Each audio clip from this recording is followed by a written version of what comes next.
آگ، بارود، خون، لہو، لاشیں، یہ ہے غزہ. یہ ہے دنیا کی سب سے بڑی انسانی جیل کہ جس کو عملاً پانی جیسی بنیادی ترین سہولت تک مہیا کرنے کے لیے جو عالمی حقوق کا چیمپئن بنتا ہے اسرائیل، اس پر وہ ڈیپینڈنٹ ہے اور ان کو پینے کے پانی جیسی بنیادی ترین سہولت سے بھی محروم کرتا ہے.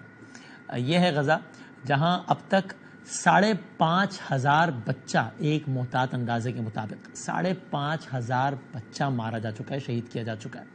یہ غزہ جہاں محتاط اندازے کے مطابق 13,000 سے زائد افراد شہید کیے جا چکے ہیں، جہاں 6 ہفتوں سے جاری اس بمباری میں تقریباً 48 صحافی اور 101 امدادی کارکن ہلاک ہو چکے ہیں. یہ اقوام متحدہ کی کسی بھی اس طرز کے سانحے میں ہونے والی سب سے بڑی ہلاکت ہے. اور جہاں ہر رول جس کا آپ تذکرہ کر لیں، جس کا ہمیں درس دیتے ہیں عالمی حقوق کے چیمپئن، کہ جنگ میں بھی اس کا خیال کیا جاتا ہے، ہر وہ چیز وائلیٹ ہو رہی ہے. بچوں کو نہیں مارا جاتا، عورتوں کے ساتھ سلوک نہیں کیا جاتا، ایمبولنس محفوظ رہتی ہے، اسپتال کے ساتھ کچھ نہیں کیا جاتا. القدس اسپتال میں جو کچھ کیا، شفا اسپتال میں وہ آپ کے سامنے ہے. اور اس کے بعد کل انڈونیشین اسپتال سے نکلنے کی کوشش کرنے والوں پر فائرنگ کی گئی اور اس کے نتیجے میں 12 افراد شہید کر دیے گئے. کل تک یہ الزام لگایا جاتا رہا کہ شفا اسپتال کے زیر زمین حماس نے اپنا کوئی ہیڈ کوارٹر بنایا ہوا ہے، وہاں دہشت گردی ہو رہی ہے، وہاں یہ ہو رہا ہے، وہاں وہ ہو رہا ہے. اور اس کے بعد آج اسرائیل کے سابق وزیر اعظم سے خود ایک انٹرویو، یہ جھوٹ نکل گیا جب انہوں نے یہ کہا کہ اس اسپتال کے نیچے ہمارے فوجیوں نے سرنگیں بنائی تھی، اسرائیلی فوجیوں نے. وہ جو انٹرویو لے رہی تھی امان پور، وہ حیران ہو گئی. انہوں نے پوچھا سابق وزیر اعظم سے اسرائیل کی کہ آپ نے شاید غلطی سے کہہ دیا اسرائیلی فوجیوں نے سرنگیں بنائی تھی، کیونکہ اسرائیل کا الزام یہ کہ حماس نے کام کیا ہے. تو انہوں نے کہا کہ نہیں وہ ہم نے ہی بنائی تھی. ذرا دیکھیں وہ انٹرویو کا ایک حصہ.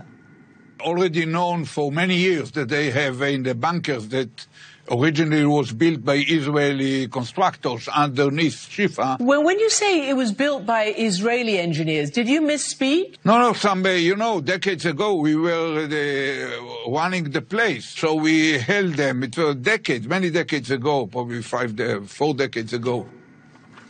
So, یہ صورتحال ہے. ایران کے سپریم لیڈر آیت اللہ علی خامنائی اور سعودی ولی عہد محمد بن سلمان کے حالیہ سٹیٹمنٹس آئے ہیں، اور ہم نے ماضی قریب میں بھی دیکھا ہے کہ بیانات میں کچھ ہم آہنگی نظر آئی ہے. اور ابھی آپ یہ دونوں کے بیانات دیکھیے جو کہ پچھلے 48 گھنٹوں میں آئے ہیں. سعودی ولی عہد کا بیان تو بالکل تازہ ہے. علی خامنائی کہتے ہیں کچھ اسلامی ممالک نے غزہ میں صہیونی حکومت کے مظالم کی مذمت کی ہے، کچھ نے تو اس کی مذمت تک نہیں کی. اسلامی حکومتوں کو توانائی اور اہم سامان اسرائیل تک پہنچنے سے روکنا چاہیے. اسلامی ریاستوں کو صہیونی حکومت سے سیاسی تعلقات ختم کرنے چاہیے. اسلامی ریاستیں محدود وقت کے لیے اسرائیل سے سیاسی تعلقات ختم کریں. فلسطینیوں کے خلاف اقوام عالم کو اپنا احتجاج جاری رکھنا چاہیے. اور برکس کا آج جب اجلاس ہوتا ہے، برکس یعنی کہ اس میں برازیل، رشیا، انڈیا، چائنا اور ساؤتھ افریقہ، اس کا ورچوئل اجلاس ہوتا ہے، تو اس میں سعودی ولی عہد کہتے ہیں کہ فلسطینی ریاست کا قیام ضروری ہے، اسرائیل کو اسلحے کی فراہمی روکی جائے.